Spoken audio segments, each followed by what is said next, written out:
Hi guys! I'm back again with another video. It's me again, your marketing professional in Toyota Pasig, Miss Pasla. For today's video, syempre tatakal na naman natin kung paano nga ba kayo maaprubahan. Pero for today's video, tatakal natin, pag-uusapan natin kung sino-sino nga bang mga clients ang approvable sa car loan. Pero bago ang lahat, i-subscribe mo na ang aking YouTube channel, i-click ang notification bell para updated kayo sa aking mga video. Without further ado, let's begin! 3, 2, 1, let's go! Go! Gusto nyo bang mag-release ng bagong Toyota katulad niya?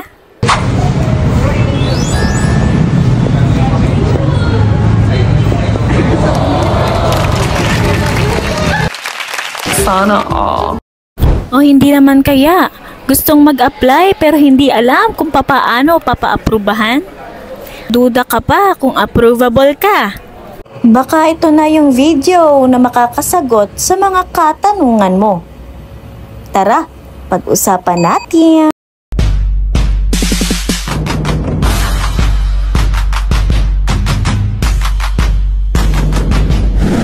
For this video, we got 6 top clients na approvable sa car loan. Una, kung ikaw ay isang teacher, kung ikaw ay isang nurse o kaya isang doctor, at ikaw isang government employees.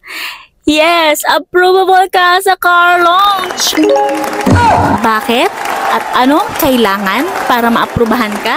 Mag-fill up ng application form at isubmit kay Miss Pat dito sa Facebook page na ito. Ngayong nakapag-submit ka na ng application mo, approvable ka ba sa promo? Approvable ka ba sa promo? Wala. Ano lang, prayers. Yes, approvable. Approvable lalo kung meron kang co-borrower at pasok ang salary mo. Isipin mo na lang ang monthly payment na babayaran po ninyo is times 3 dapat ng income mo or yung gross monthly income. Kung hindi aabot, itong si co-maker ang tutulong sa'yo. For example, kayo ay kumikita ng 30,000 at si co-maker mo ay kumikita ng 30,000 din. At gusto nyong kumuha ng inyong brand new Toyota Vios sa kasa at maprubahan ng promotion offer nila. Yes, approvable po yon dahil po ang 60,000 ay pasok na sa parameters bracket para approvable sa car loan mo. Bakit? Ang monthly ng Toyota Vios ay 18,000 lang. Sumunod, ihanda mo ang inyong mga valid government IDs tulad ng mga sumusunod. Attachments such as Certificate of Employment with compensation and tenure is a must. Mas makakatulong sa application mo kung may ganun ka attachment para ma-approve ang inyong car loan as soon as possible. Sana all. Kung wala pa naman at magre-request ka pa lang, okay lang yun. Okay, huwag kang mag-alala. Kung legit ka naman, isend mo na lang ang company ID mo. Mag-i-interview tayo para sa top 2 guys para alam nyo. Meron isa tayo dito, si Miss Val. Hi! Siyempre dapat may trabaho para ma-approve. Correct! So, yung mga clients natin na merong work, tenured sa isang private sector. And syempre, dito sa mga requirements, parehas lang po. Make sure lang kayo ay merong additional requirements or supporting documents which is yung payroll bank. Top 3! Meron na naman tayo dito si Miss LJ from CRD. So, itatanong natin, sino yung top 3 nating client na approvable sa car loan? Mga OFW po na may asawa na nakatira dito sa Pilipinas. Yes! Correct! Bye!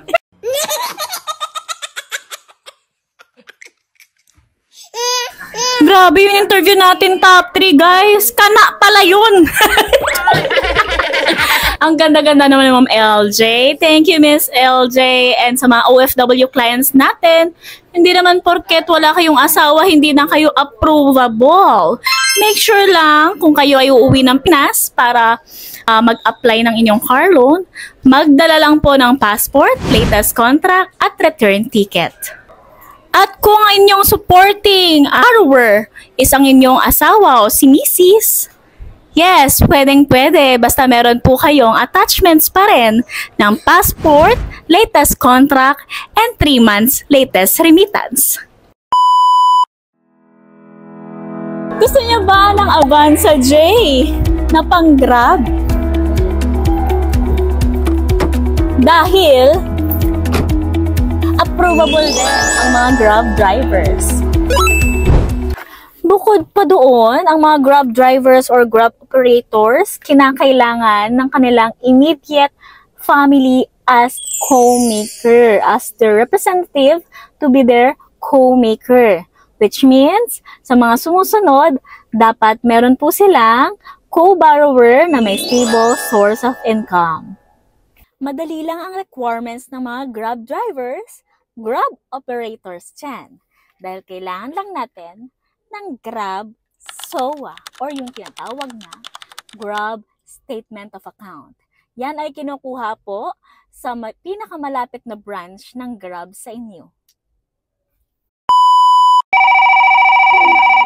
Hello, good day, Mr. Ramos. I received application and this time, approved na po kayo.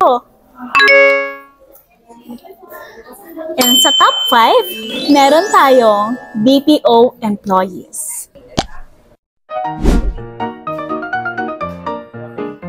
At sa mga requirements, madali lang. Mag-submit lang kayo ng inyong Certificate of Employment with Compensation and ITR. Kung hindi naman po available yon, okay lang. Ang mahalaga, meron din kayong driver's license. No.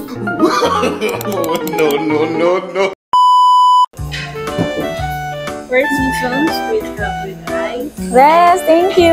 Walang bayad-bayad to. Charot. Bawal malugi ang negosyo. Dahil sa top 6, meron tayong mga self-employed. Hi! At sa mga client nating may business, kahit maliit na business yan, sari-sari store, laundry shop, computer shop, o kaya naman, coffee shop. So, kahit anong business, paupahan, o kaya babuyan, nag-farm kayo, kailangan lamang bukod sa valid ID, ang inyong DTI permit. At bilang supporting attachments, hopefully, hindi naman sobrang kailangan, pero dapat sana meron kayong 3 months latest bank statements.